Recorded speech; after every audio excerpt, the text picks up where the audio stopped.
Help me hit 7,000 subscribers. Support the video with a like and leave your thoughts in the comments. I read everyone. Thank you. I never thought I'd find myself smiling when someone tried to scare me with divorce papers. My name is Callum, I'm 38, and for the past 12 years, I thought my marriage to Juniper would last forever. When we met, she was electric. Bright eyes, a laugh that could fill a room, and a curiosity about everything that made you feel alive just by being around her. I, on the other hand, was quieter, more grounded. I liked numbers, routines, my little bookstore job, and I never imagined that someone like her would see me as the safe harbor in her storm. For years, it worked. She thrived on spontaneity, and I kept us steady. Weekends were road trips, weekday nights were cozy dinners, and the little text messages throughout the day kept us tethered. We laughed, teased, loved. At least that's how I remember it. Somewhere after year 8, the subtle changes began. Juniper stopped laughing at the jokes I used to make her roll on the floor about. She became quieter, more distracted. The phone was always in her hand, her gaze elsewhere, as if the world had grown heavier for her and I wasn't allowed to lift even a finger. I tried to stay understanding. Work pressures, family stress, life's mundane chaos. I got it. But as months turned into years, I began to feel like I was trying to hold on to air. I'd lean in for a kiss after dinner and she'd flinch. I'd compliment her, and it would be brushed off. A hug that once meant warmth turned into a quick pat, a perfunctory gesture devoid of connection. I asked, softly, "Is everything okay?" She said, "I'm fine." But I learned quickly that fine had become her way of saying, "I've stopped caring."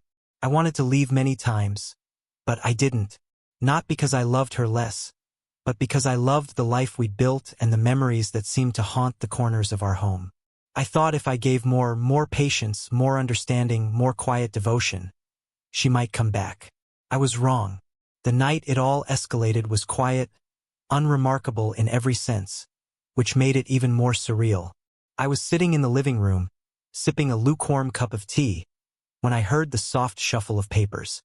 Juniper walked in, her expression a mix of resolve and irritation, holding a crisp white envelope. "Callum," she said, voice steady, "I think it's time." My heart skipped, but not in the way she expected. Divorce papers. She tried to frighten me with them.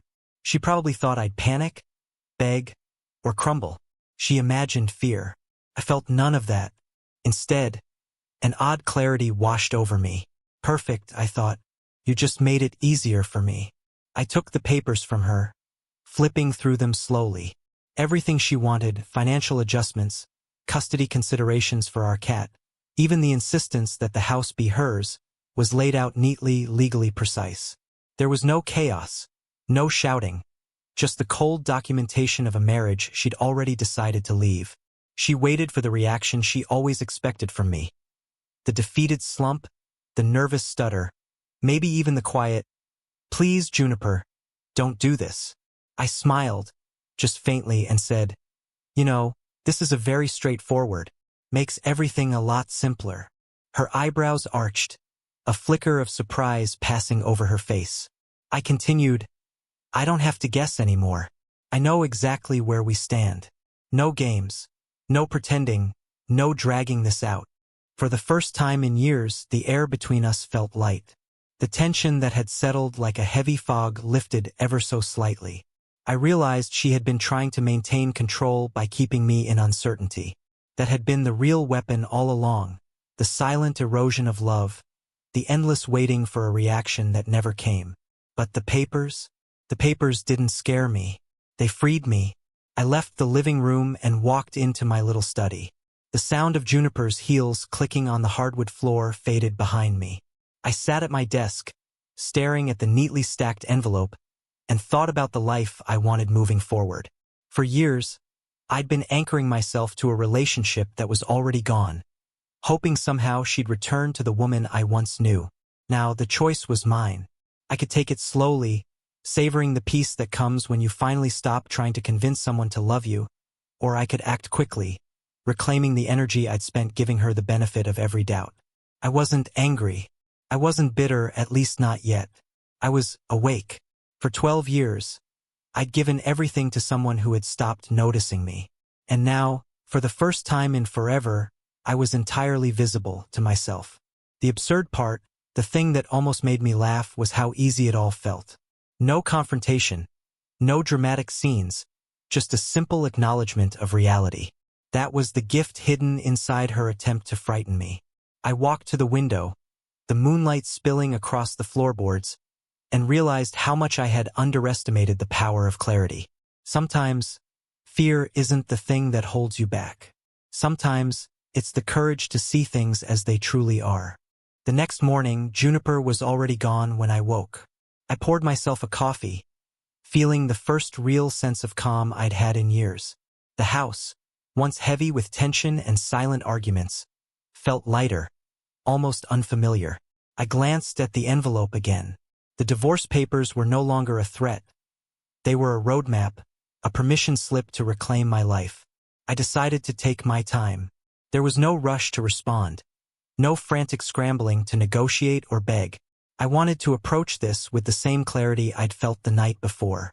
The years of small frustrations, the ignored messages, the dismissive touches, the quiet evenings where her attention was always elsewhere, suddenly made sense in one stark, simple phrase. She had already checked out. I called my friend Hugo, who had been quietly observing our marriage for years. He listened patiently as I explained what happened, though I could tell he'd predicted this outcome long before I did. "It's funny," he said, "how she thought she was holding the power all this time." I laughed quietly. Power isn't something that's given. It's something you recognize within yourself, and for the first time in a long time I felt it. Over the next few days I focused on the practicalities. The finances, the shared accounts, the logistics, things I had avoided for years because confronting them felt like admitting the inevitable. But facing them with a calm, measured mindset was surprisingly empowering. Every decision I made, every document I prepared, felt like reclaiming small pieces of my autonomy that had been quietly eroded over time. And then came the calls from her lawyer. Professional, formal, slightly sharp. But I was prepared. Everything I had done, transferring accounts, pausing shared subscriptions, ensuring I had legal representation ready, was calculated, deliberate, and fair. I wasn't trying to punish her. I was simply following the reality she had dictated. It was strange how many people outside our marriage assumed that the papers meant weakness on my part, that her assertive move would somehow corner me into submission. But the opposite happened. Each attempt to unsettle me only reinforced my clarity. Every demand, every pointed instruction, every lawyer's only message was a reminder that she had chosen this path, and I had chosen to walk it with dignity, not desperation. By the end of the week, I realized something profound. The real fear wasn't the divorce itself. The fear had been in holding on to someone who no longer wanted to be held. That fear had kept me in a state of constant tension, constantly seeking approval, constantly hoping for affection that would never return. The papers didn't create fear, they destroyed it. I started making small changes. Morning runs I had skipped for years, meals I had delayed to keep the peace, phone calls I had ignored for fear of upsetting her. They were suddenly mine again. I felt my energy returning, subtle at first, then steadily building. There was a freedom in solitude that I hadn't anticipated. It wasn't lonely. It was permission. Permission to exist fully without negotiating love or attention, without justifying my worth to someone who no longer saw it. Juniper tried once more to reach me, sending a brief message through her lawyer about scheduling mediation. I read it carefully, but my response was deliberate and calm. I acknowledged her terms, confirmed my availability through legal channels, and nothing more. No emotional reaction, no bitterness, no pleading, just clarity and composure. As the days turned into weeks, I started thinking about the future. The house, the accounts, the life we'd shared, they were all part of a chapter that had closed. But there were new chapters waiting, stories I could write myself. Friends I had neglected, passions I had shelved, opportunities one had passed over, all suddenly visible again. And in that visibility, I found something unexpected. Excitement. Life was no longer about survival or compromise. It was about reclaiming my story, one deliberate choice at a time. Looking back now, I realize the irony. Juniper's attempt to frighten me with divorce papers, an act meant to unsettle and control, did the exact opposite. It removed the illusions, stripped away the uncertainty, and left me with nothing but clarity. Fear, it turns out, is a funny thing. Sometimes it controls you, and sometimes it shows you the path you needed all along. The day I finally signed the papers, I felt a strange mix of relief and pride. Relief that the uncertainty was gone, and pride in my ability to maintain composure, to act with fairness, to protect myself without bitterness. I folded the final documents, placed them neatly in my file, and for the first time in over a decade, I felt entirely free. And as I stood by the window that evening, the sky painted with fading pinks and golds, I smiled. Not at her, not at what had been, but at the clarity she had unknowingly gifted me. The marriage ended, yes, but the life I'd thought was over was only beginning. Sometimes the most powerful moves are the ones that don't look like moves at all. Sometimes freedom comes wrapped in the very thing you thought would break you.